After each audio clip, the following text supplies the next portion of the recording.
Шушилма халқы, Альберт Излярович, туғаннары, Тамара Тимуровна, Иратны, близкие. Батырлар даны мәңгілік. Суғыш біткенге 80 ел вақыт ұсса да, илебіз өзінің батырларын ұнатмай.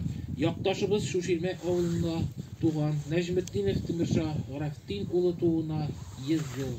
Герой исемен мәңгілештіру Россия хәрби тарихи жамғиятының жерлік бөлігі рәйісі, Россия офицерлары иштимағи ұйышмасының жерлік бөлігі рәйісі орынбасары, яш армейшылар хәрәкәті ветераны, отставкадағы майор Илхам Хәснетдинов инициативасы белән Қайбыш районы башлыгы Рахматуллин Альберт Игезәр улы тарафыннан яклау тауып, хупланып, илебезгә онытмыйча кіндік қаны тамған туған ауылы, туған негізі орнында якташ ауылдашыбызның исемен мәңгілештіру изеннән Шушилма ауылында сугыштагы кабатланмас батырлыклары өчен 1-нче, 2-нче, 3-нче дәрәҗә дан орденының тулы кавалеры Тимур Нәҗметдиновка бөс урнаштырырга карар кабул ителде.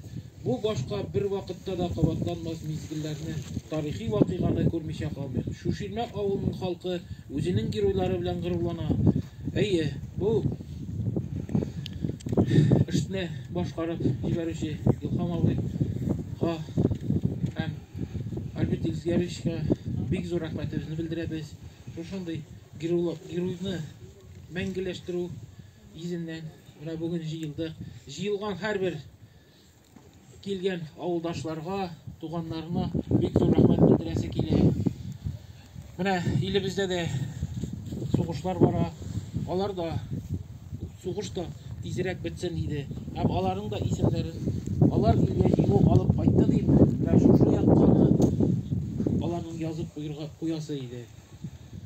Илләр көннәр имин булсын, һәр барчагызга да бик зур рәхмәт. Шунда битараф булмыйча килүегез өчен рәхмәт.